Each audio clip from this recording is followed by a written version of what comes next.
وَأَمَّا الْقَاسِطُونَ اور رہے ظالم کافر حق کی راہ سے پھرنے والے فَكَانُوا لِجَهَنَّمَ حَطَبًا وہ جہنم کے ایندھن ہوئے۔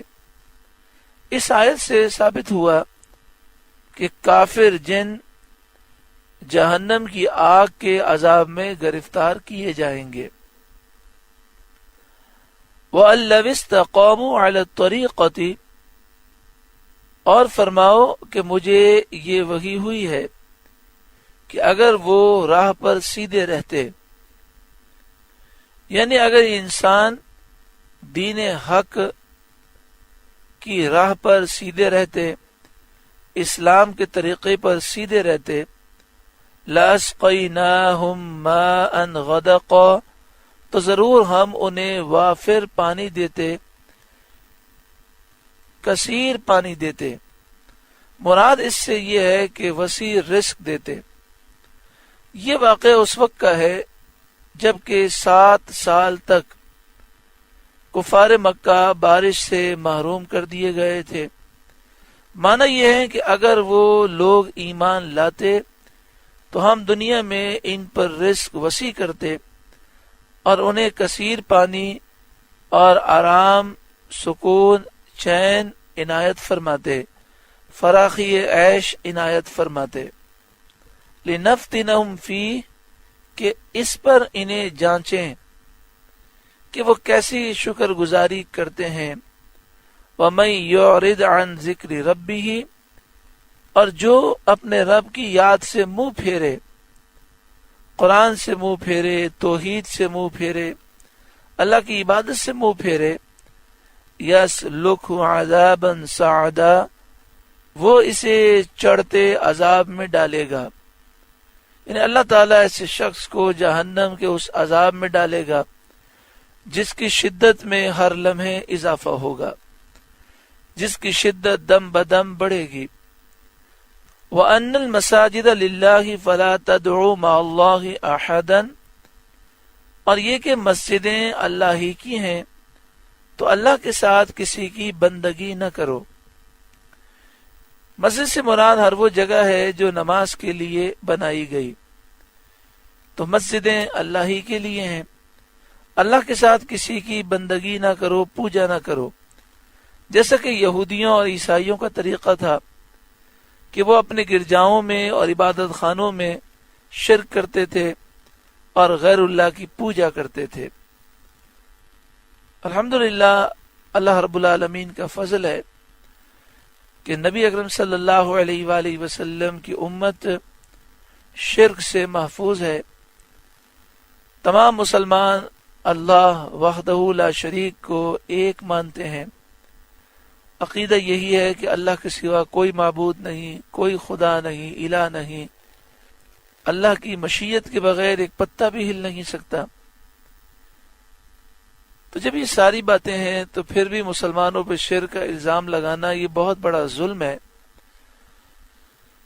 بعض لوگوں کو زبردستی شرک کا الزام لگانے کا شوق بہت زیادہ ہوتا ہے، تو آیات کا مفہوم بدل کر کھینچ تان کر مسلمانوں پہ شرک کے الزام لگانے میں لگے رہتے ہیں، اور دن رات ان کی یہ کوشش ہوتی ہے اور اسے یہ بہت بڑی کامیابی سمجھتے ہیں۔ تو وہ اس آیت کریمہ کا ترجمہ یوں کرتے ہیں کہ مسجدیں اللہ کے لیے ہیں، اللہ کے ساتھ مسجد میں کسی اور کو مت یاد کرو، کسی اور کو مت پکارو۔ اب مسجد میں جب نبی اکرم صلی اللہ علیہ وآلہ وسلم درود پڑھا جائے تو بھی شرک کا فتویٰ کہ اللہ کے سوا کسی اور کو یاد مت کرو۔ مسجد میں نعت خوانی ہو تو بھی شرک کا فتویٰ کہ نبی اکرم صلی اللہ علیہ وآلہ وسلم کا نام کیوں لیا جا رہا ہے۔ اتنی سمجھ نہیں ہے کہ جو ہم نماز پڑھتے ہیں، نماز میں نبی اکرم صلی اللہ علیہ وآلہ وسلم کو ہر نمازی پکارتا ہے اور کہتا ہے السلام علیک ایھا النبی، اے نبی آپ پر سلام ہو۔ اگر مسجد میں اللہ کے ساتھ کسی اور کا نام لینا، کسی اور کو پکارنا شرک ہوتا تو نماز میں ہمیں کیوں سکھایا گیا کہ جب ہم اتحیات پڑھیں تو ہم کہیں السلام علیک ایھا النبی، اے نبی آپ پر سلام ہو۔ پھر نماز میں درود پاک بھی پڑھا جاتا ہے، پھر نماز میں قرآن پاک کی ان آیات کی تلاوت بھی ہوتی ہے جس میں ذکر مصطفیٰ ہے۔ تو یہ زبردستی مسلمانوں پر شرک کا الزام لگانے کی ناکام کوشش ہے۔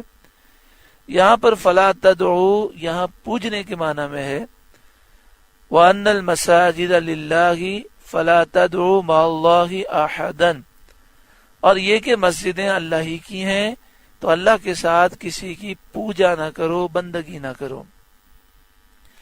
وَأَنَّهُ لَمَّا قَامَ عَبْدُ اللَّهِ يَدْعُوهُ كَادُوا يَكُونُونَ عَلَيْهِ لِبَدًا، اور یہ کہ جب اللہ کا بندہ اس کی بندگی کرنے کھڑا ہوا تو قریب تھا کہ وہ جن اس پر جمع ہو کر اس کے ارد گرد بھیڑ لگا دیتے، وہ جن اس پر ٹھٹ کے ٹھٹ ہو جائیں، یعنی جمع ہو کر بھیڑ لگا دیں۔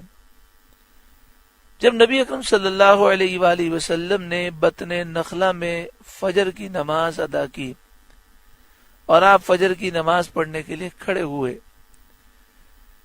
تو چونکہ انہیں نبی کریم صلی اللہ علیہ وآلہ وسلم کی عبادت، تلاوت اور آپ کے صحابہ کرام کی اقتداء بہت عجیب اور بہت زیادہ پیاری لگی، پسندیدہ معلوم ہوئی۔ اس سے پہلے جنات نے کبھی ایسا منظر نہ دیکھا تھا اور ایسا بے مثل کلام نہ سنا تھا، تو سارے نبی اکرم صلی اللہ علیہ وآلہ وسلم کے گرد جمع ہو گئے اور غور سے قرآن پاک سننے لگے۔ سورہ جن کا پہلا رکوع مکمل ہوا۔ اللہ رب العالمین اس رکوع کے نور سے ہمارے قلوب کو روشن منور فرمائے۔